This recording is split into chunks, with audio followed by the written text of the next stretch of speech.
Okay, I've been using the Maze Alpha for 4 days now, and I've come to a bit of a conclusion about this phone, and the conclusion is I love it.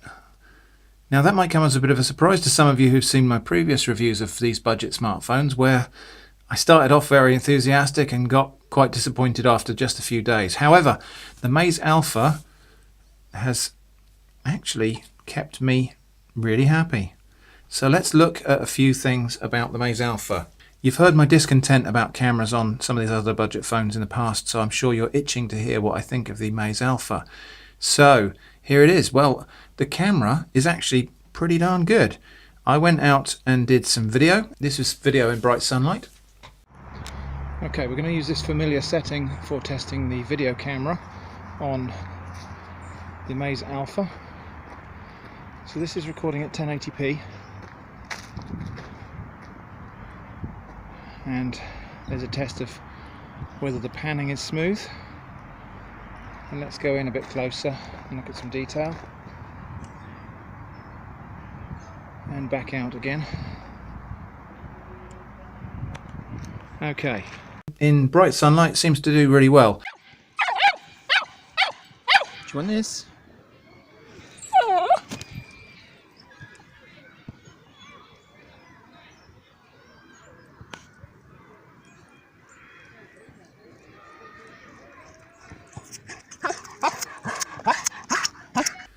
I would say if we can say anything in general about the camera, it's probably that the images and video that it captures is a little bit oversaturated. However, that's better than undersaturated. So we've got here a bowl of fruit, my usual sort of subject, and we moved around and shot it from a number of different angles. Now, focus hunting was a problem on some of the other phones we looked at. However, it's not a problem on the Maze Alpha. There are a couple of points where it refocuses, but it's pretty unobtrusive, and of course it does have to refocus if you're moving your distance from the subject. What it didn't do is repeatedly hunt for focus when it had no need to. So I was quite pleased with that. And also the quality and sharpness of this footage and the colour reproduction, although slightly oversaturated, is really rather good.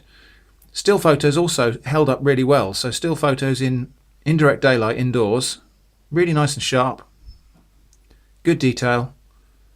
Nice colour. Finally, I did a bit of nighttime video footage down at the square. Now, nighttime video footage is where we had a few problems. The light capture seemed to be more or less adequate, but the camera had real trouble maintaining focus in such low light conditions. However, that's not really a deal breaker for me. I'm not likely to try to use it in these sort of conditions. The camera app itself is just a little bit too basic. It doesn't have enough controls, and it's a bit of a disappointment really.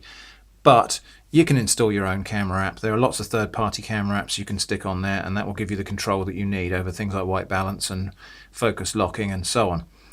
So now someone did ask me in the comments to test the dual cameras. Now it has got dual cameras, and somebody asked me to test if those dual cameras were fake. Well, they're not fake, because if you cover up the second camera you get that little message. So we know that there is another hardware camera there.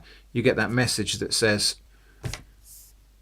make sure you're not covering up the lenses before you start shooting. So we know that that second camera is not fake. The blur effect, the bokeh effect, it's not a real bokeh. It's the bokeh we've seen before, where it's just applying a circular blur mask or an oval blur mask to the image, which you don't even need dual cameras to do. Actually, you could just do that digitally very easily. So blur mode, meh, but who cares?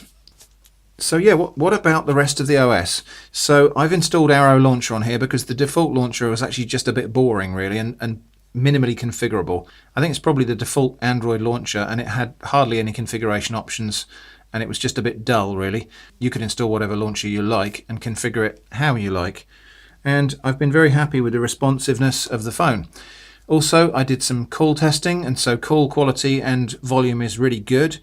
I listened to some audio on the earphones, and although the volume's perhaps a little on the low side at maximum, it was more than enough for me, and the quality of audio on the headphones was pretty good.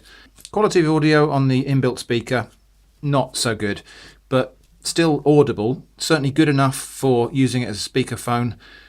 Good enough for watching maybe the occasional YouTube video with friends, but it's not by any means hi-fi quality out of such a small speaker, but you wouldn't expect that.